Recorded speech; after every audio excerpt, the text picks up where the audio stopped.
तो भाई सवाल यह है कि मंदरजा झेल लीनियर इक्वेशन को स्टैंडर्ड शक्ल में लिखें जिसमें सारे इकदार इंटीजर हों और उनका एक के अलावा कोई मुश्तरका फैक्टर ना हो।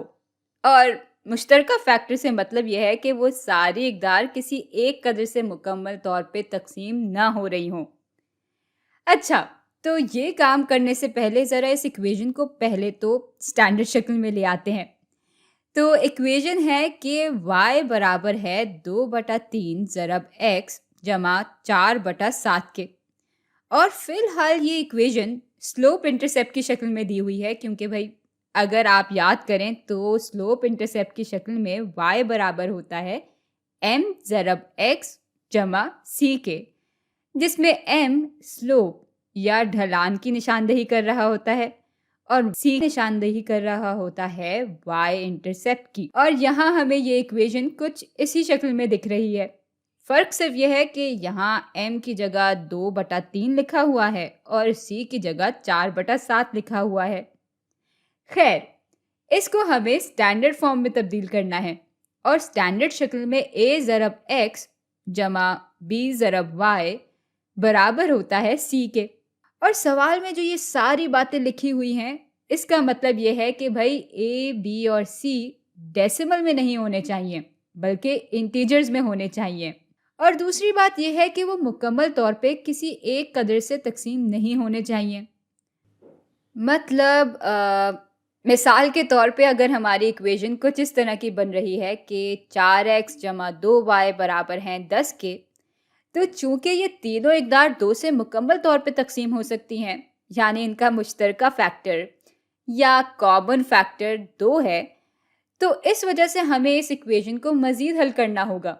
और मज़ीद हल करके, यानी जब हम इस पूरी इक्वेशन को 2 से तकसीम करेंगे, तो ये इक्वेशन बराबर हो जाएगी 4/2, 2 के बराबर होते हैं, तो ये हो जाएगा 2x जमा 2y/2 हो जाएंगे y के बराबर, और 10/2 बराबर हो जाता है 5 के।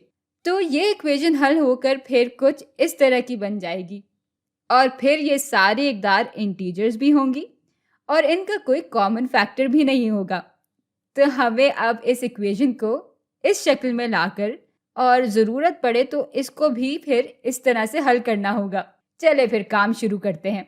अब भाई बहुत सारे तरीक़ों से हम इस इक्वेशन को इस शक्ल में ढाल सकते हैं। चलें ऐसा करते हैं कि पहले तो हम इन फ्रैक्शन से जान छुड़ाते हैं।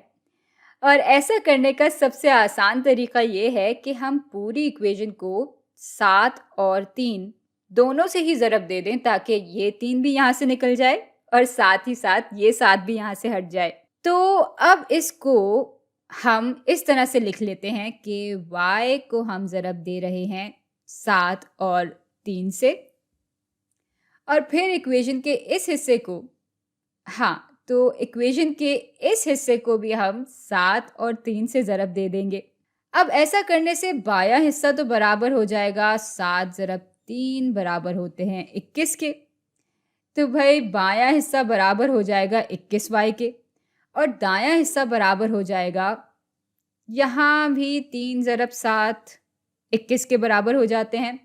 और अब हम ब्रैकेट्स खोल लेंगे तो अब 21/3 बराबर होते हैं 7 के और 7 ज़रब 2x बराबर हो जाएगा 14x के।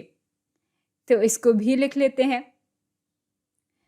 अच्छा, अब 21/7 बराबर होते हैं 3 के और 3 ज़रब 4 बराबर हो जाते हैं 12 के। तो भाई फ्रैक्शंस तो शुक्र है कि ख़त्म हो गए। और अब इस शक्ल में लाने के लिए हमें सारे x और y वाली टर्म्स को इक्वेशन के एक तरफ लाना होगा। तो इस 14x को इक्वेशन के बाएं तरफ ले आते हैं और इसके लिए यहाँ से 14x को माइनस करना होगा और साथ ही साथ इक्वेशन के तवाज़ुन को कायम रखने के लिए यहाँ भी हम 14x माइनस कर देंगे। तो अब ये हिस्सा बराबर हो जाएगा -14x जमा 21y के, जबकि यहाँ ये दोनों आपस में कट जाएंगे और रह जाएगी ये मुस्तकिल कदर जो कि बराबर है 12 के। तो भाई इक्वेशन स्लोप इंटरसेप्ट की शक्ल से इस स्टैंडर्ड फॉर्म में तो आ गई है, पर अब हमें इन सारी शराइत को भी पूरा करना है। तो ये सारे इकदार इंटीजर्स तो हैं अब देखना यह है कि इन तीनों का कोई कॉमन फैक्टर है या नहीं। भाई 14 मुकम्मल तौर पे 2 से और 7 से तकसीम हो सकता है, जबकि 21 मुकम्मल तौर पे 7 और 3 से तकसीम हो सकता है। और 12 जो है वो मुकम्मल तौर पे 2, 3, 4 और 6 से तकसीम हो सकता है। यानी यहाँ ऐसी कोई भी कदर नहीं है जिससे ये तीनों की तीनों इकदार मुकम्मल तौर पे तकसीम हो सकें, और इसलिए यही हमारा जवाब होगा।